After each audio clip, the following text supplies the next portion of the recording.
বছর কয়েক আগে বাসে করে এক জায়গা থেকে আরেক জায়গায় যাচ্ছিলাম। সামনের সিটে বসা এক বৃদ্ধ আমার দিকে তাকিয়ে হাসলেন।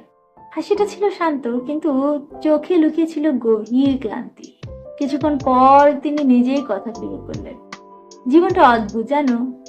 যখন আমরা তরুণ থাকি আমরা ভাবি সব সময় আমাদের কাছে অনেক সময় আছে, ভবিষ্যতে সবকিছু ঠিক করে নেব। যত বয়স বাড়ে আমরা বুঝতে পারি সময় আসলে কারোর জন্য থেমে থাকে না। তিনি বলছিলেন যখন তার বয়স ছিল 30-এর কোঠায় তিনি ভেবেছিলেন এখন ক্যারিয়ার করি, পরিবারের জন্য কষ্ট করি, বন্ধুদের সময় নাই বা দিলাম, নিজের স্বপ্নগুলো একটু চাপা দেই, ভবিষ্যতে সব হবে। কিন্তু সেই ভবিষ্যৎ আর আসেনি। বন্ধুরা দূরে সরে গেছে, পরিবারের সম্পর্ক হয়ে গেছে কেবল দায়িত্বের চাদরে ঢাকা, আর নিজের ভিতরে স্বপ্নগুলো মরে গেছে ধীরে ধীরে। আমি শুনছিলাম চুপচাপ। তিনি আবার বললেন, আমরা জীবনের সবচেয়ে বড় ভুল করি তখন যখন মনে করি আমরা সবকিছু নিয়ন্ত্রণ করতে পারি। আসলে জীবনকে পুরোপুরি নিয়ন্ত্রণ করা যায় না। তুমি শুধু তোমার মনোভাব, সিদ্ধান্ত আর সময় ব্যবহারের পদ্ধতি নিয়ন্ত্রণ করতে পারো, বাকি সবকিছু অনিশ্চিত। তারপর তিনি আমাকে 3টা কথা বললেন যা আজও আমার মাথায় বাজে। তার প্রথম কথাটা ছিল মানুষকে সময় দাও, কারণ টাকা ফেরত আসতে পারে, সময় আসে না। দ্বিতীয় কথাটা ছিল কাউকে যদি তুমি ভালোবাসো তাহলে সেটা আজকেই তাকে বলে দাও।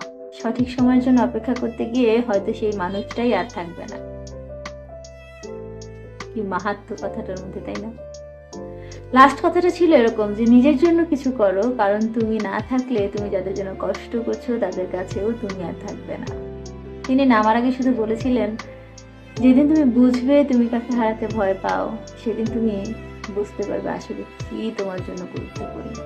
বাসটা আবার চলতে শুরু করলো, কিন্তু আমার মনে হচ্ছিল আমি যেন এক অদৃশ্য থেমে থাকা জায়গায় দাঁড়িয়ে আছি। আমরা প্রতিদিন দৌড়াচ্ছি পদবি, টাকা, সাফল্যের পেছনে, কিন্তু দৌড়ের মাঝে কি আমরা খেয়াল করেছি যাদের সাথে এই মুহূর্তটা ভাগাভাগি করার কথা তারা ধীরে ধীরে দূরে চলে যাচ্ছে। জীবন আসলে ছোট ছোট মুহূর্তের যোগফল। তুমি যত বেশি ভবিষ্যতের জন্য বাঁচবে তত বেশি বর্তমান হাতছাড়া হয়ে যাবে। আর একদিন যখন থামবে দেখবে যাদের জন্য এত তাড়াহুড়া করেছিলে তারা আর তোমার পাশে নেই। তাই আমি বলি কি, জীবনটাকে এত সিরিয়াস ভাবে নিও না। মানুষ বদলাবে, সময় বদলাবে, কিন্তু তোমার হাতে যে মুহূর্তটা আছে এটাই আসল জীবন।